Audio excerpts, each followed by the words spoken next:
नमस्कार दोस्तों, भाग्यश्री धर्म में फिर से आपका बहुत बहुत स्वागत है। आज सरल गीता दर्शन की अपनी इस सीरीज में हम पढ़ने वाले हैं अध्याय 1 के श्लोक नंबर 40 को। इससे पहले हमने श्लोक नंबर 38 और 39 पढ़ा था। उसमें हमें पता लगा था कि अर्जुन ये कहने लगे हैं कि मैं मानता हूँ कि ये सारे पापी हैं, अधर्मी हैं, लेकिन हम तो ऐसे नहीं हैं। हमें तो इन तक नहीं गिरना चाहिए, हमें तो विचार करना चाहिए और युद्ध से पांव पीछे ले लेने चाहिए। इसके आगे अर्जुन श्लोक नंबर 40 में कहते हैं, कुलक्षये प्रणाशयन्ति कुलधर्मा सनातनः धर्मे नष्टे कुलं कृत्स्नम् अधर्मोऽभिभवत्युत। श्लोक नंबर 40 में अर्जुन कहते हैं कि कुल के नाश से सनातन कुल धर्म भी नष्ट हो जाता है, और जब धर्म नष्ट हो जाता है तब पूरे कुल में पाप फैल जाता है। सबसे पहले बात करते हैं सनातन कुल धर्म की। सनातन का मतलब होता है जो हमेशा रहेगा, जो शाश्वत होता है। कुल धर्म का मतलब क्या होता है? तो हर कुल में एक परंपरा चलती आ रही है। हर कुल में कुछ श्रेष्ठ मर्यादाएं होती हैं जो वहाँ का हर स्त्री और पुरुष मानता है। तो होता क्या है कि जब कुल का नाश हो जाता है, जब ऐसे लोगों का नाश हो जाता है जो ये देख रेख करते हैं कि सारे लोग उस कुल की मर्यादाओं का पालन कर रहे हैं या नहीं, तो ऐसे में उनके अभाव में कुल में पाप आने लगता है, क्योंकि कोई देख रेख करने वाला नहीं होता।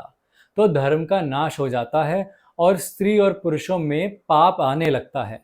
तो इसी को अर्जुन कह रहे हैं कि सनातन कुल धर्म का नाश हो जाता है, वो खत्म हो जाता है। इसी बात को थोड़ी गहराई से, थोड़े और भीतर से हम समझें तो हम जानेंगे कि शास्त्रों में ये लिखा है कि ऐसे 5 कारण हैं जिन वजह से इंसान पाप नहीं करता। सबसे पहले तो होता है ईश्वर का डर। दूसरा, अगर वो शास्त्रों को मानता हो, उनके हिसाब से उनका पालन करता हो।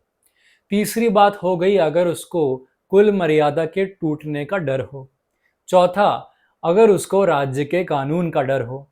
और पांचवा, यदि उसको शारीरिक या आर्थिक नुकसान का भय हो, डर हो। तो सबसे पहले हम बात करते हैं ईश्वर का डर और शास्त्रों के पालन की। ये तो आपकी श्रद्धा पर निर्भर करता है। दूसरा, हम देखते हैं कि राज्य का कानून वही तोड़ने लगता है जिस पे सत्ता आ जाती है, जिस पे शक्ति आ जाती है। फिर हम देखते हैं कि शारीरिक और आर्थिक नुकसान तो आपकी व्यक्तिगत निर्णय पर निर्भर करता है, लेकिन जो मर्यादाओं के टूटने का डर होता है, जो कुल धर्म के नाश होने का डर होता है, वो पूरे समाज पे होता है। हर किसी के निर्णय से उसके टूटने का डर हो जाता है। तो ऐसे में कुल धर्म का नाश एक ऐसी चीज है जिस चीज से पूरे समाज को फर्क पड़ता है।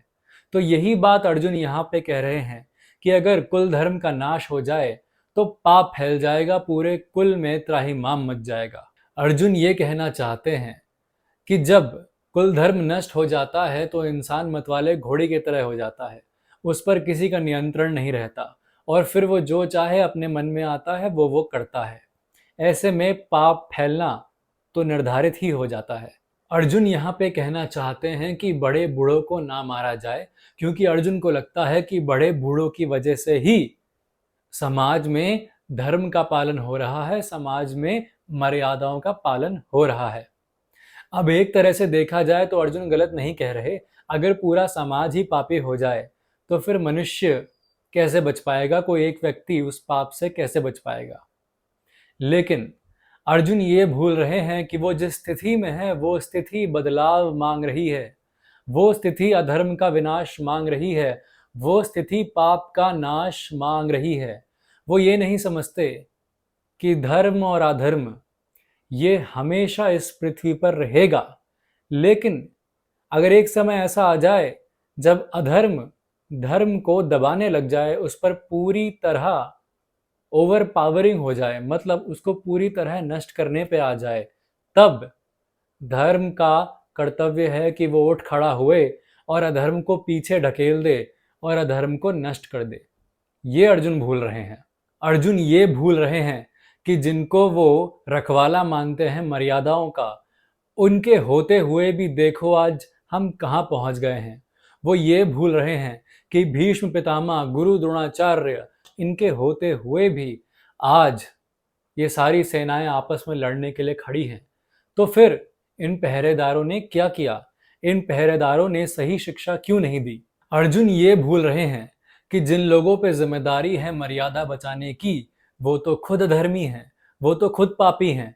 वरना अगर ऐसा होता तो फिर द्रौपदी का भरी सभा में अपमान कभी ना होता। तो फिर ऐसे लोगों का तो नष्ट हो जाना ही सही है। ऐसे अधर्मियों का तो नाश होना ही सबके लिए बेहतर है। तभी जाके तो धर्म की स्थापना होगी, तभी जाके तो कुल धर्म बनेगा।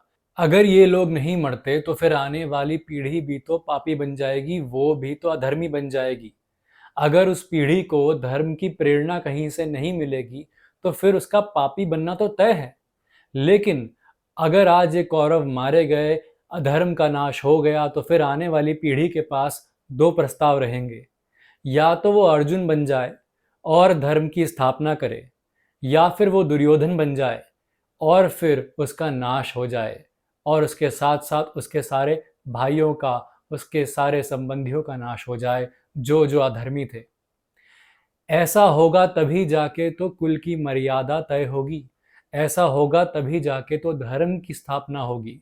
ऐसा होगा तभी तो लोगों को पता होगा कि क्या करना है कि क्या नहीं करना। यही तो गीता हमें सिखाने की कोशिश कर रही है। क्या करना है, क्या नहीं करना। घूम फिर के बात आ गई कर्म के ऊपर कि हमें कर्म करने हैं तो सही कर्म करने हैं, हमें बुरे कर्मों से दूर रहना है। इसी बात को ध्यान में रखते हुए, इसी बात की प्रेरणा अपने आने वाले दिन के लिए रखते हुए हम खत्म करते हैं श्लोक नंबर 40 को। अब आपसे अगले श्लोक में मिलेंगे। तब तक के लिए अपना ध्यान रखिए, हमारे साथ अपना प्रेम साझा करते रहिए, हमारी वीडियोस को शेयर कीजिए, इस चैनल को सब्सक्राइब कीजिए, धर्म को थोड़ी और मजबूती दीजिए और भगवद गीता को अपने जीवन में बदलाव लाने दीजिए। धन्यवाद।